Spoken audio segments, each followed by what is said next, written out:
Oke Pak, salam untuk keluarga, sehat sehingga bisa belajar bersama dengan Pak Rodan nanti Pak di kelas kita Pak. Oke, makasih Pak ya. Ya, oke. Selamat sampai tujuan Pak Bambang. Oke, selanjutnya ini nih, siapa nih? Ibu Sulaiha. Ibu Sulaiha, ada juga Ibu Rika. Nah, gimana Ibu Rika? Selamat bergabung bersama kami Ibu Rika.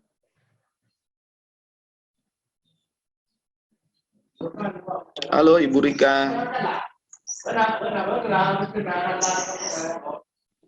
Halo. Oke, nah, disilakan Pak Rodan. Kita sudah hampir 30 menit dari jadwal semula, tapi alhamdulillah kita sudah bisa menyapa teman-teman guru peserta di kelas 72 Bapak. Monggo disilakan Pak Rodan. Terima kasih Pak Didi yang luar biasa. Pak Didi ini guru saya Bapak Ibu semua. Jadi saya murid beliau, jadi saya hanya meneruskan apa yang disampaikan beliau. Ya, kita. Assalamualaikum warahmatullahi wabarakatuh. Waalaikumsalam warahmatullahi wabarakatuh. Bismillah, alhamdulillah, la haula wa la quwata illa billah. Rabbi shrahli sadri wa yassirli amri wahlul 'uqdatam min lisani yafqahu qawli. Amma ba'du. Bapak Ibu yang kami hormati, Bapak Ibu yang hebat, luar biasa, yang menjadi perwakilan dari madrasah masing-masing untuk berkumpul di ruang kali ini. Saya ucapkan selamat bergabung, mudah-mudahan kita bisa belajar bareng. Tentunya kita harus bersyukur kepada Allah Subhanahu wa Ta'ala atas karunia nikmat, rahmat, hidayah yang tidak yang sedemikian banyaknya sehingga kita bisa berjumpa sekalipun dengan tatap maya, bukan tatap muka, tapi paling tidak kita harus mensyukuri karena di luar sana masih banyak saudara-saudara kita yang kepingin seperti kita, yang kepingin sehat seperti kita, yang kepingin bergabung dengan kita seperti ini, tetapi mereka karena tidak mendapat nikmat, hidayah, dan sesuatu dari Allah, tidak diizinkan oleh Allah, maka hanya kita-kitalah yang akhirnya mendapatkannya. Maka patut kita syukuri bersama. Syukurnya adalah dengan tetap istiqomah dan serius di dalam menjalankan tugas kita semua, saya dan sama Pak Didi sebagai instruktur, bersyukur dengan menyampaikan materi kepada Bapak Ibu semua, dan Bapak Ibu juga bersyukur dengan istiqomah, serius di dalam berdiskusi atau menerima materi dari kita. Mudah-mudahan dengan keseriusan ini nanti nikmat-nikmat yang lain akan diberikan kepada kita, karena ini menjadi amanah bagi kita. Amin ya rabbal alamin. Sholawat dan salam mudah-mudahan tetap tercurahkan kepada junjungan Nabi besar kita Muhammad SAW, Nabi akhir zaman, Nabi yang memberikan penerangan kepada kita semua sehingga kita bisa membedakan mana itu yang hak dan mana itu yang batil. Ini yang terpenting karena hidup hakiki kita sebenarnya adalah di akhirat. Tanpa agama, tanpa bimbingan dari Rasulullah, kita tidak akan mungkin bisa selamat. Makanya beliau orang yang patut kita hormati, kita tauladani bersama. Baiklah, Bapak Ibu semua, saya di sini bukan berniat menggurui kepada Bapak Ibu semua.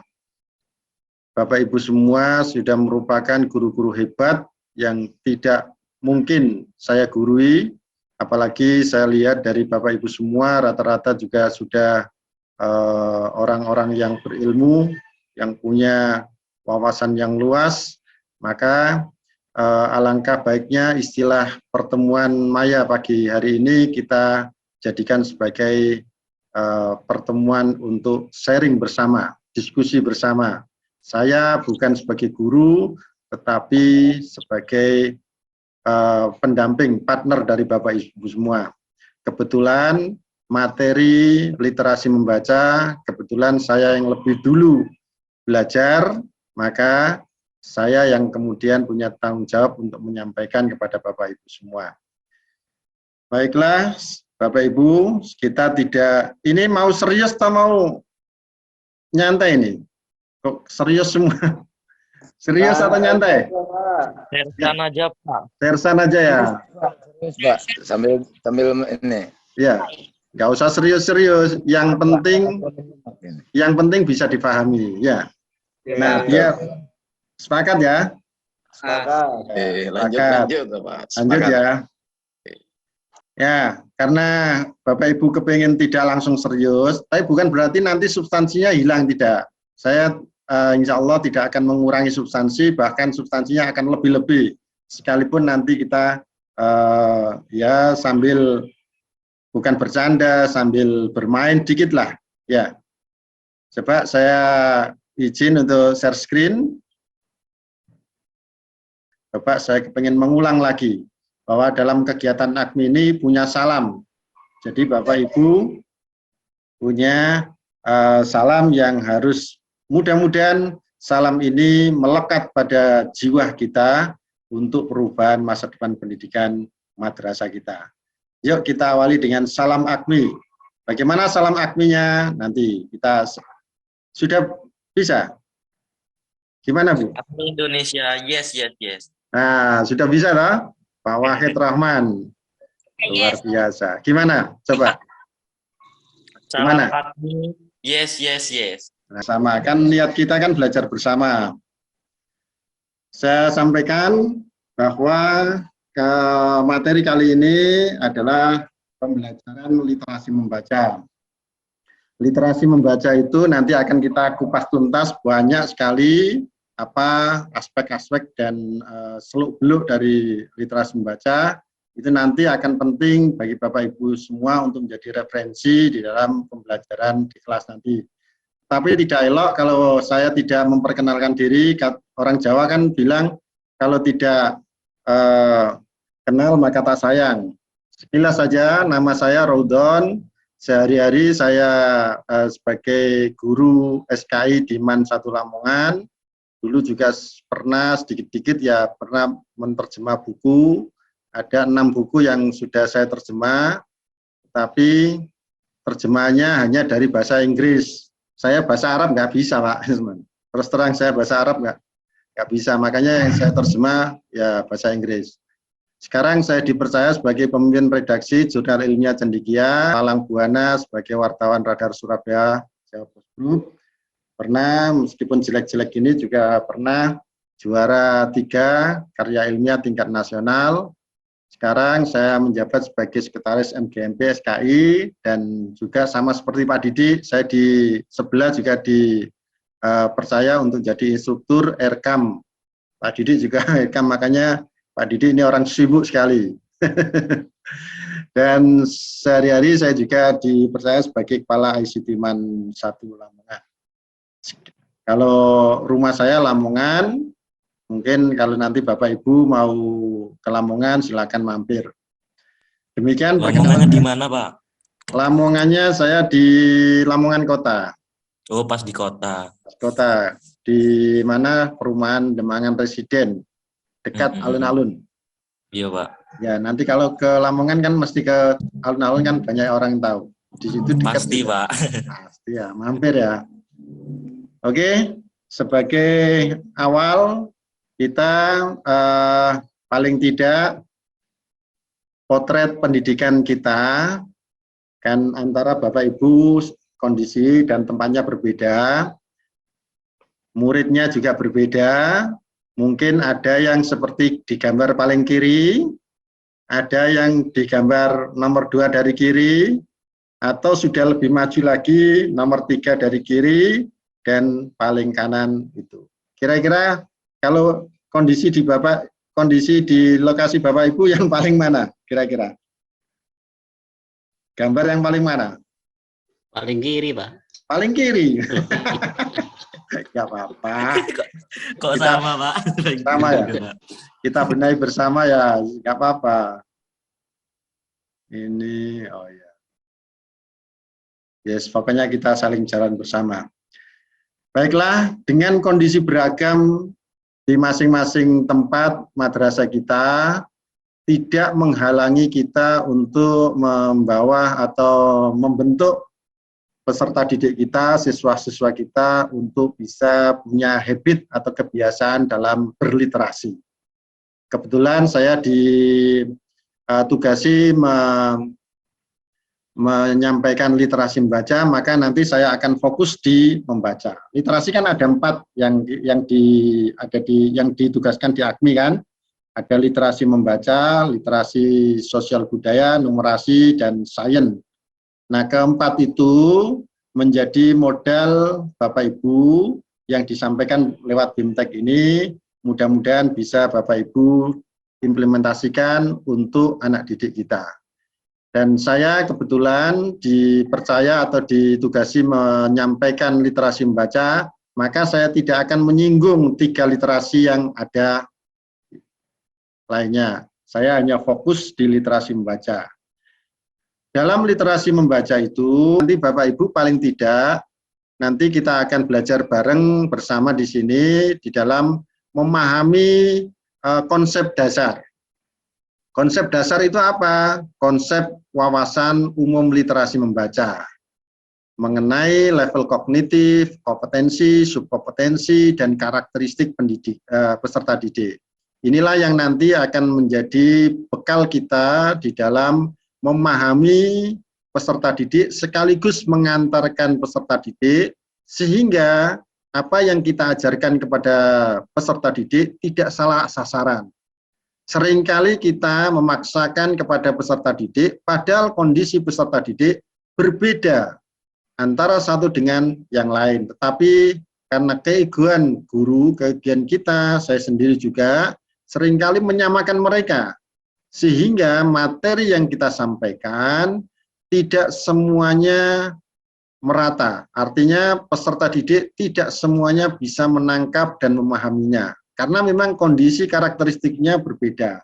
Nah, berangkat dari pemahaman kita di dalam mengenali karakteristik, mengenali level kognitif mereka, insya Allah materi yang kita sampaikan kepada mereka akan bisa diterima dengan baik. Sehingga anak didik kita, peserta didik kita bisa tumbuh menjadi peserta yang pintar, berkualitas, dan sesuai dengan tujuan mengantarkan madrasah menjadi berkelas dunia. Itulah cita-cita dari pimpinan kita semua. Baiklah, kita sebelum saya menyampaikan lebih dalam, kita sebaiknya juga mengetahui apa sih sebenarnya literasi membaca. Secara konsep AKMI, bahwa literasi membaca itu adalah kemampuan untuk memahami, menggunakan, mengevaluasi, merefleksi. Ada 4 poin yang menjadi titik tekan dalam literasi membaca, yaitu kemampuan untuk memahami, kemampuan untuk menggunakan, kemampuan untuk mengevaluasi, dan merefleksi. Merefleksi apa? Berbagai jenis teks untuk mengembangkan kapasitas individu sebagai warga Indonesia dan warga dunia, dan untuk dapat berkontribusi secara produktif pada masyarakat.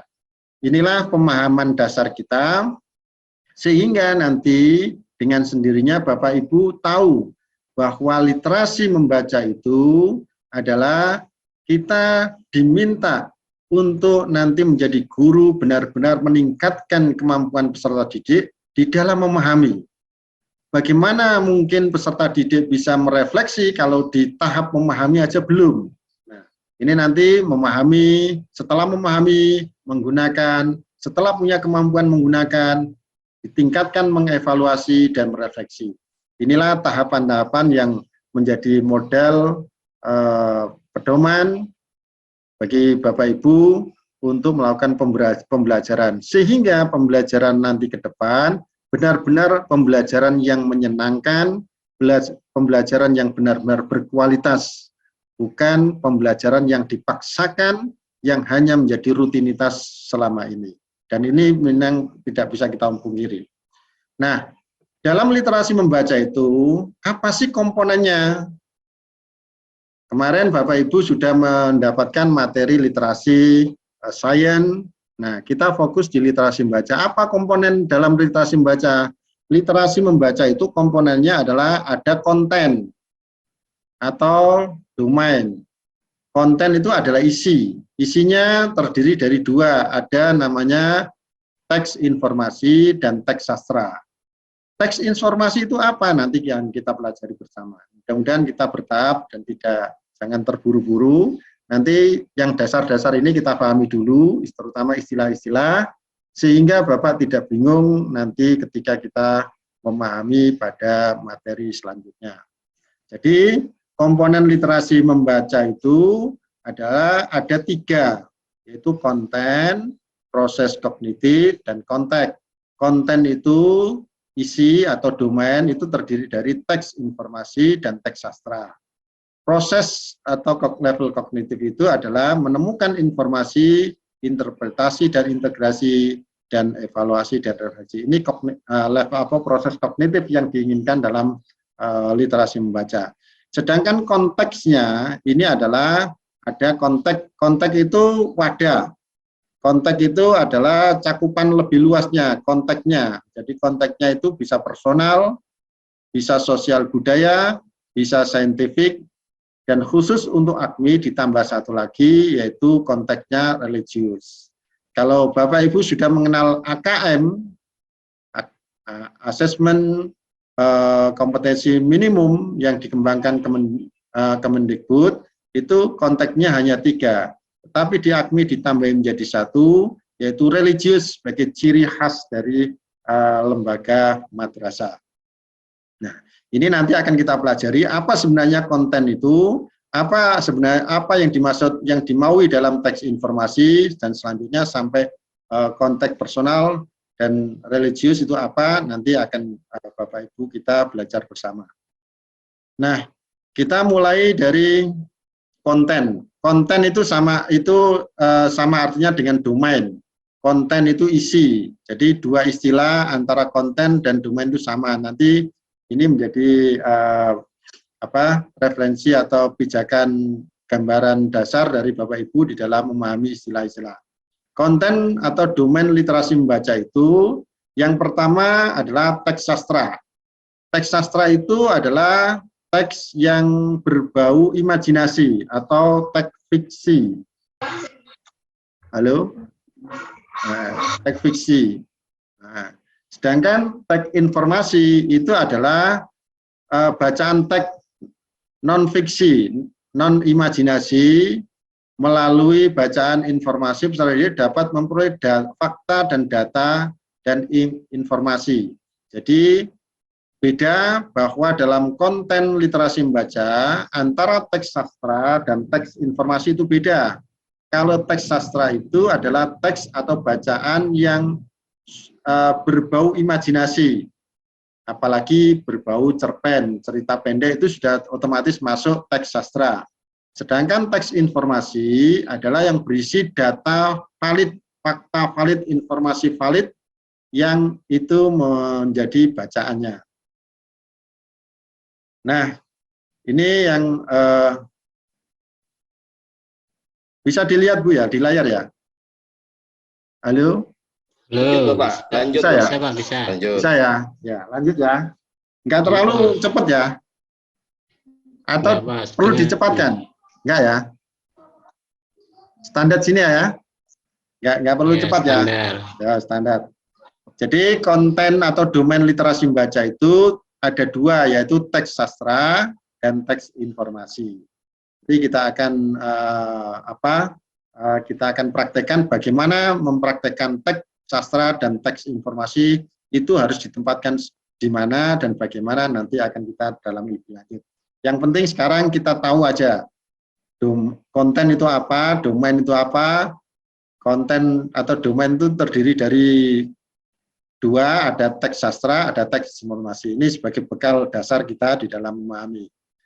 Nah, teks sastra itu adalah teks fiksi, seperti yang saya sampaikan tadi. Teks fiksi yang ditulis berdasarkan imajinasi tadi. Dan subjektivitas, kayak cerpen, itu kan jelas-jelas merupakan fiksi yang berbau imajinasi. Nah, berbeda dengan teks sastra, teks informasi itu adalah teks non-fiksi atau teks yang ditulis berdasarkan data-data faktual, peristiwa-peristiwa dan sesuatu yang benar-benar ada dan terjadi dalam kehidupan. Contoh misalnya, ketika kita menyampaikan bacaan di dalam kelas, ada 2 gelas, dan ada 1 sapu, ada 3 kursi, nah itu kan fakta, data-data fakta. Maka bacaan tersebut masuk klasifikasi teks informasi. Tetapi kalau bacaannya itu berbau imajinasi, apalagi cerita pendek, itu sudah masuk teks sastra. Nah, konteksnya itu sekali lagi saya tegaskan, konteks di dalam, konteks atau wadah, ada konteksnya itu kan tadi ada 4, ada personal, ada sosial, ada saintifik, dan ada religius. Nah, kalau konteks itu personal, itu bagaimana? Konteks personal dikatakan personal, itu bila konteksnya berisi peristiwa, latar atau aksi, karakter, atmosfer, suasana, perasaan, ide, maupun wawasan yang bersifat personal atau individu. Jadi bacaannya itu berupa peristiwa atau latar aksi, yang itu sifatnya personal, itu namanya konteks personal. Dapat juga berupa hobi, cita-cita, peristiwa, pengalaman pribadi, itu jelas-jelas sudah bacaan konteksnya adalah personal. Biografi itu juga termasuk personal. Nah, tema-tema personalnya itu bisa dalam bentuk nasionalisme seperti Soekarno dalam memperjuangkan kemerdekaan, atau persahabatan antara Ira dan antara Jokowi dan Prabowo, itu kan personal juga. Persahabatan, hobi, cita-cita. Nah, ini merupakan bacaan-bacaan yang konteksnya itu masuk konteks personal. Contohnya Si Kikir dan Emas. Kenapa ini bacaan ini masuk konteks personal? Karena di dalamnya berisi mengenai si kikir atau personal dari orang yang dianggap kikir dan emasnya. Ini masuk konteks personal. Ya. Sedangkan sosial budaya, konteks sosial budaya itu adalah bacaan yang mencerminkan pandangan masyarakat. Jadi ada, kalau kaitannya dengan masyarakat, itu jelas bahwa bacaan tersebut masuk sebagai konteks sosial budaya. Jadi tema-tema konteks sosial budaya itu bisa berupa fenomena sosial, misalnya pengangguran, kemiskinan, kependudukan, dan lain sebagainya. Fenomena-fenomena budaya seperti kearifan lokal, permainan tradisional, rumah adat, dan itu masuk bacaan yang konteksnya adalah konteks sosial budaya. Dan Bapak Ibu pasti sudah tahu, cuma saya ingin menegaskan saja di sini. Contohnya teks konteks sosial itu seperti ini, permainan tradisional Nusantara. Ini merupakan bisa masuk sebagai konteks sosial budaya. Kenapa? Karena di sini bacaannya adalah permainan tradisional Nusantara yang terkait dengan Nusantara atau sosial. Adapun konteks saintifik itu adalah bacaan yang dapat meningkatkan kemampuan untuk memahami pengetahuan kecakapan ilmiah. Jadi kalau bacaan itu bersifat ilmiah, maka jelas di situ konteksnya adalah saintifik. Saintifik bisa dalam tema-temanya bisa astronomi, bioteknologi, ekosistem, kedokteran, dan lain sebagainya.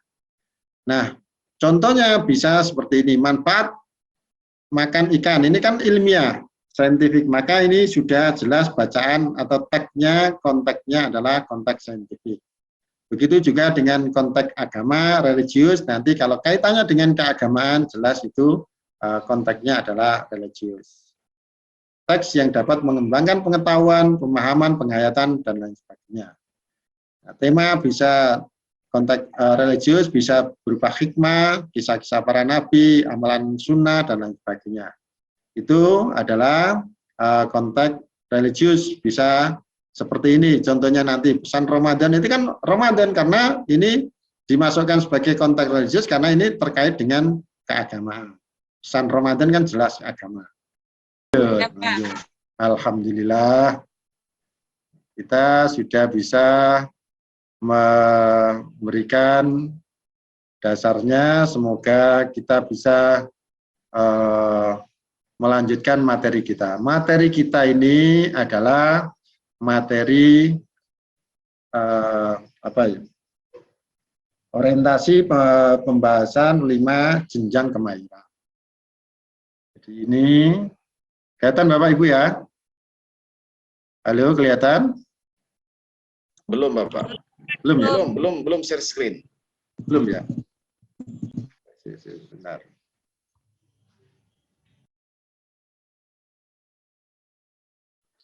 Belum kelihatan materinya, Pak. Sudah? Sudah, Pak. Sudah kelihatan. Nah, apakah Bapak Ibu siap semua untuk mempelajarinya? Siap ya? Insya Allah siap. Ya, siap. Nyantai aja. Jadi materi dasar tadi kita lanjutkan untuk memahami jenjang kemahiran membaca. Karena dalam membaca itu ada jenjang kemahiran dan ini menjadi modal bagi Bapak Ibu di dalam melaksanakan pembelajaran ke depan. Ini saya ingin mengawali dengan kata-kata bijak dari Profesor Imam, orang sukses bukan orang pandai tetapi orang yang mau tampil pandai. Ajarilah anak-anakmu sesuai dengan zamannya karena mereka hidup di zaman mereka bukan pada zamanmu. Ini kata sahabat Ali bin Abi Thalib radhiyallahu anhu. Jadi ini sekaligus menggugah kita untuk kita tidak terlalu ego dengan kondisi kita, tidak terlalu ego untuk memaksakan kita, kemauan kita, karena anak punya dunianya sendiri. Kalau anak punya dunianya harus berbau dengan online, maka guru mau tidak mau harus menyesuaikan untuk bisa pembelajaran lewat online. Ya, ini. Nah, tingkat kemahiran literasi membaca itu ada 5. Ada 5. 5 apa? Yaitu tingkat kemahiran perlu intervensi, ini tingkat paling awal, paling dasar nih. Kemudian tingkat kemahiran dasar, tingkat kemahiran cakap, dan tingkat kemahiran terampil, dan yang paling sempurna atau paling terakhir adalah tingkat kemahiran perlu ruang kreasi. Ini 5 tingkat ini yang dikembangkan dalam program AKMI. Sehingga Bapak Ibu nanti bisa menjadikan referensi di dalam pembelajaran di Bapak Ibu, dan insya Allah dengan model seperti ini, pembelajaran Bapak Ibu akan semakin menyenangkan, anak didik akan semakin pintar, dan mudah-mudahan bisa mengantarkan madrasah kita menjadi madrasah berkelas dunia. Paling tidak program jangka pendeknya mewujudkan agar nanti dalam hasil asesmen atau hasil PISA nanti 2022, anak-anak kita literasinya baik, sehingga meningkatkan poin untuk tidak dalam posisi buncit lagi. Nah, jadi tingkat kemahiran literasi membaca itu ada kaitannya dengan level kognitif. Tadi sudah kita singgung bahwa level kognitif itu ada 4. Yang pertama adalah menemukan informasi, level kognitif memahami, mengevaluasi dan merefleksi, dan yang terakhir level kognitif merespon dan mencipta. Nah, keempat level kognitif ini disesuaikan dengan piramide dalam pendidikan. Yang pertama, remembering, understanding, applying, analyzing, evaluating, dan creating. Yang kemudian dalam AKMI diwujudkan menjadi 4 level kognitif, menemukan informasi, memahami, mengevaluasi, dan merespon.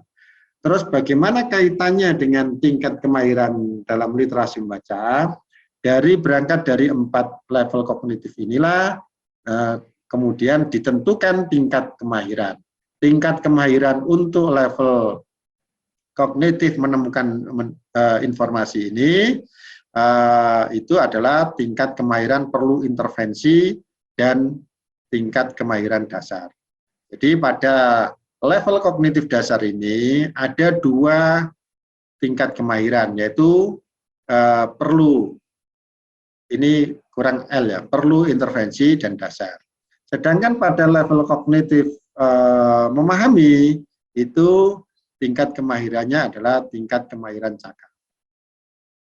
Dan pada level kognitif mengevaluasi dan merefleksi itu tingkat kemahirannya adalah tingkat kemahiran terampil. Dan pada level kognitif merespon dan mencipta itu tingkat kemahirannya adalah tingkat kemahiran perlu ruang kreasi. Jadi dari model inilah nanti yang Bapak Ibu lakukan dan kembangkan dalam program AKMI ini. Dan ini sangat bermanfaat untuk diterapkan dalam pembelajaran Bapak Ibu semua. Nah, kita coba untuk pelajari secara detail, secara rinci, jenjang per jenjang. Kita mulai dari jenjang perlu intervensi.